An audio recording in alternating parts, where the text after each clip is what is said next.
Hey guys, welcome back. Hopefully you know what this means. It's time for another Kellerman vlog. This is when I reread the murder mysteries by author Jonathan Kellerman, and we talk about them. Things I liked, things I didn't like, things I would love to ask the author, or the publisher, or the editor, or just other people that have read the books and are widely familiar. So today we are going to discuss The Murderer's Daughter, which I think is probably one of the most controversial books among his fans. A lot of Kellerman fans don't like this book. It's a non-series book. It doesn't involve his regular characters, although they are mentioned, and clearly takes place in the same universe. But a lot of people just particularly don't like this book. I like it, but I do skip it sometimes when I'm rereading. I don't like it nearly as much as most of the other books, and I do have a lot of criticisms. So let's talk about it. First, a brief synopsis. So, in case you haven't read it, again, these vlogs are for people who have read the books, but if you're hanging out with us and you want to know and you don't mind some spoilers, here you go. So our main character in this book is Dr. Grace Blades.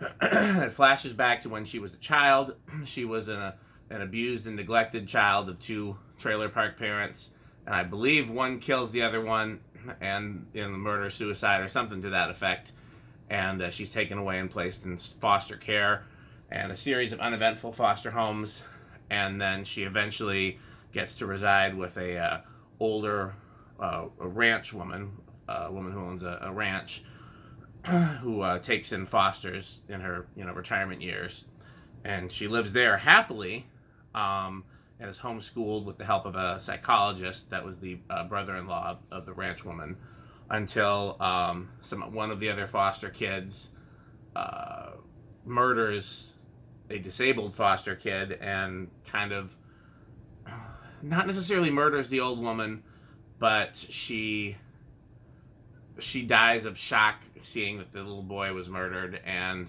the foster kid that was the killer is kind of like happy about it. So it's clear that either he intended for that to happen, or it was a unexpected but welcome consequence.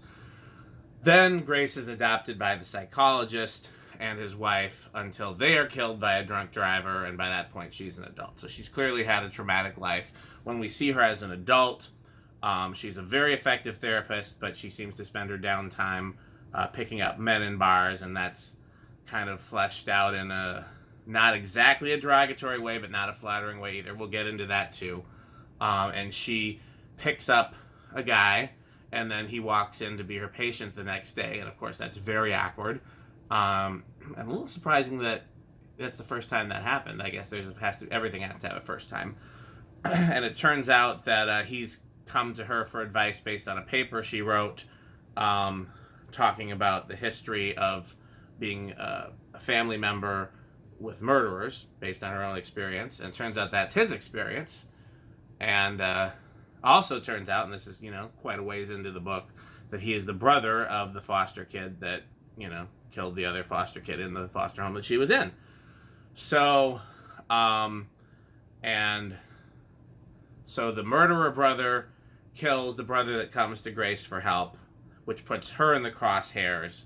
And so now they're after her, and she's trying to piece all this together before she is killed, and she ends up, I think, killing most of them. And that's a very long synopsis. I don't know how to give a shorter synopsis, because with the other books, we learn about the characters as the books progress, and you can kind of just sum it up at saying Alex and Milo. This one, it's all new characters and a completely new story. So that was a very long introduction. So here are my notes.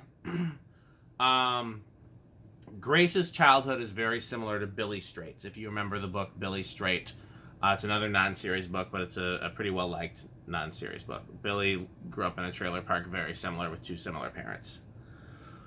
Okay, there is a phrase when describing Grace early in the book to the reader where Kellerman says, "Speaking of which, her breasts," and it's got to be the worst writing Kellerman has ever done. I really hope like an editor slipped that line in there, because it seems way too clunky for Kellerman at this stage in his career, and way too like male, and I mean that in a not flattering way. But yeah, he literally says, "Speaking of which, her breasts," as a opening to a sentence. It's not meant to be a sex scene, so like there's no. Anyhow, it annoys me, which also takes me to the whole thing where Grace as an adult is written as a very specific male fantasy. A sex-starved woman who likes nice guys and is willing to pursue them when they're too intimidated to pursue her or to pursue women in general. And she always comes during sex, even if they come quickly. But deep down, she needs to be fixed by love and affection. And I put in my notes, fixed with the quotes. It's the I'll fix her by being a nice guy and she'll fuck my brains out fantasy. And this is a thing I think a lot of guys have, especially guys that are scared to pursue the women that they see as desirable and, the women that they see as sexual is, I'm too scared, I'm too intimidated to approach them because they'll reject me. So, maybe in my fantasy, they'll approach me and they'll screw my brains out. But what they really need is a hug. And I'm not saying this doesn't happen in real life. It is based on some real life scenarios, although I think the woman, in my experience, it's still more likely that the men will approach the woman than the other way around. But it's definitely written as like as a male fantasy, and that's how she is put together in this book. Is like it's designed for the male reader to be like, I'll fix her with my hugs and she'll love my penis. So there's that. Speaking of cringy, the exchanges between foster child Grace and Malcolm, the psychologist, are also really cringy, where he keeps apologizing to her and he doesn't know how to talk to her, even though he's an expert in talking to kids, and no. Okay, so that's done with that section. There's a scene in the book where she visits an optometrist to get some just fake glasses that she can wear as a disguise. And they're like, we only have 1 or 2 pairs with clear lenses in it. If you go into any lens crafters or private optometrist or whatever, every glasses you see on the wall, every frames you see on the wall has fake lenses in it. That's what they're there for, so you can try them on and see how they look on you without having your prescription in them yet. So that seems like maybe Kellerman's never been to an optometrist? I don't know. Teenage Grace, shoplifting condoms was totally out of nowhere. Like, we didn't even know that she'd gone to stores at that point. Why is she a shoplifter? Does she have a little bit of a klepto thing going, or did Malcolm and Sophie not give her an allowance? It's completely out of the blue and out of character. It's nice to see Seth Fiacre, I'm probably saying his name wrong, mentioned. He's a friend of Alex Delaware that pops up in other books, and I like when things in the universe come together. Some more clunky writing. Because she respected those who served at such a high level. It's completely an unnecessary line, and just, there's a lot of bad writing in this book. And Kellerman isn't a bad writer, so I don't know. Okay. Malcolm and Sophie both being killed. That's the psychologist and his wife. And remember I told you in the synopsis that they were killed by a drunk driver. And it's completely over the top and unnecessary for them both to be killed. It's not necessary for the plot. And especially, it really kind of hammers that home when Ransom Gardner, the lawyer, comes in and says, oh my God, Malcolm, Sophie, both of them. Like, it didn't need to be both for it to be tragic. It didn't need to even happen at all. Like, she could have transitioned into an adulthood without losing any more people. It's completely unnecessary. Okay, if that wasn't enough, my biggest issue with this book is the ending.